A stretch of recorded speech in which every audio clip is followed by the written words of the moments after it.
Hi, this is Anil from Learning Lab with a video tutorial on C programming.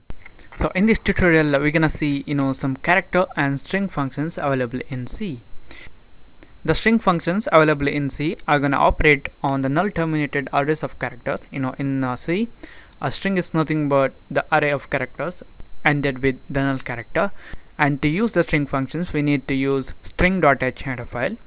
And also, if you guys want to use the character functions in your program, then you need to use ctype.h header file. So here in this tutorial, for the demonstration purpose, we're gonna see three functions, and these functions are gonna work on the characters. That's why we're gonna include ctype.h header file. So the functions that we're gonna see in this tutorial are called isalnum, isalpha, and isdigit. Okay, now we're gonna see this isalpha function. This isalpha function is gonna return a non-zero if the character is a letter. So the character passed here, if it is an alphabet, then it's gonna return a non-zero value, and the character is not an alphabet, then it's gonna return a value of 0. So you can see the syntax of this isalpha function here. The return value is int, whether 0 or non-zero, and as a parameter we need to pass a character. So you guys can see here, it's gonna take the parameter as int. That's because in C the characters are stored in their ASCII values. So so when we pass a character here, the ASCII value of that character will be taken. Okay, the next function that we're gonna see is the isdigit. This isdigit function is used to check whether the parameter passed is a digit or not. A digit is a value from 0 to 9. So if it's a digit, then it's gonna return a non-zero value. Else, if the parameter passed is not a digit, then it's gonna return a value of 0. Okay, now this isalpha function is gonna check whether the parameter passed is a character or not, and this isdigit function is gonna check whether the parameter passed is a digit or not. So what if we want to know whether the passed parameter is a digit or a alphabet? So at that time we can use this isalnum. So this isalnum function is going to return a non-zero value if the passed parameter is a digit or a character. So this isalnum function is going to combine the working of these two functions, and if this parameter passed is not a digit and also not a alphabet, then it's gonna return a value of 0. Okay, now we're gonna see how we can use these functions in our program. So just for the demonstration purpose, what I'm gonna do is I'm gonna create a character variable, and let me call it as ch, and next we're gonna use the isalpha function. So I'm gonna use that function inside if statement. If is alpha, the character in this variable ch, if it is the alphabet, then we're gonna say, I'm gonna use a printf statement, and I'm gonna write %c is a alphabet, and let me add a new line here, and we're gonna refer the ch variable. Else, if this isalpha function returns a value of 0, then we're gonna say that this wasn't alphabet. So I'm gonna copy this and paste it here. Now I'm gonna say is not a alphabet.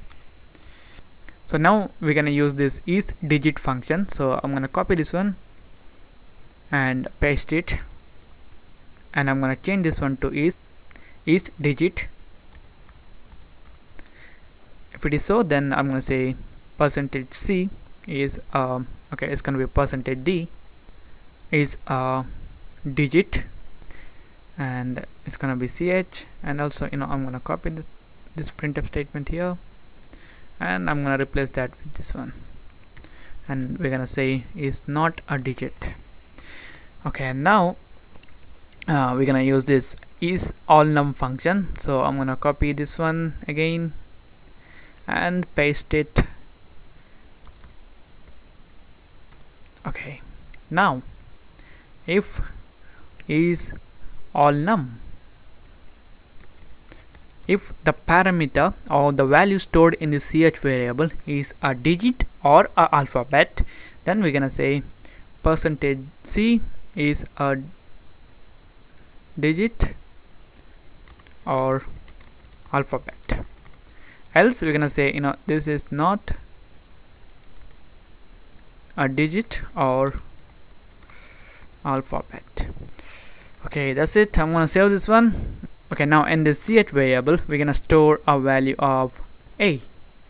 Okay, so this a is an alphabet, that's why isalpha function is gonna return a non-zero value, and it's gonna print out this print statement, and it's gonna say a is an alphabet, and isdigit function is gonna return a value of 0 because a is not a digit. That's why this else part will be executed, and it's gonna say this a is not a digit, and here this isalnum function is gonna return a value of non-zero because this a is a character. Okay, that's it, and it's gonna print %c is a digit or alphabet. Okay, now execute, compile and run. Okay, we have an error. Okay, I forgot this semicolon here, so and here also. Okay, I'm gonna execute, compile and run. Okay, now you can see here. Okay, a is the alphabet, 97 is not a digit. It took 97 because the ASCII value of a is 97. So here what we're gonna do is we're gonna change this one to %c, and I'm gonna compile and run this again. So now you can see here a is the alphabet. Because of this isalpha function returns a non-zero value if part is executed. Then a is not a digit because isdigit function returned a value of 0. That's why the else part, and it says a is a digit or alphabet. That's because isalnum function returned a value of non-zero.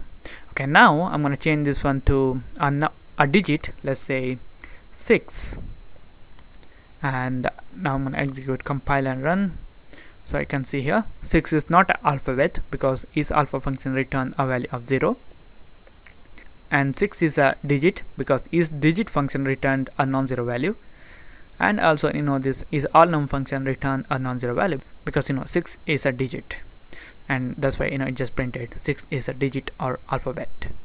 Okay, now I'm gonna change this one to the h symbol, which is not a character, not a digit. That's why this isalpha function is gonna return a value of 0, isdigit is gonna return a value of 0, and this isalnum function is also return a value of 0. So execute, compile and run. Okay, now you can see here h is not a alphabet, h is not a digit, and h is not a digit or alphabet. Okay, this is it guys. This is about the alnum, isalpha, isdigit function in C.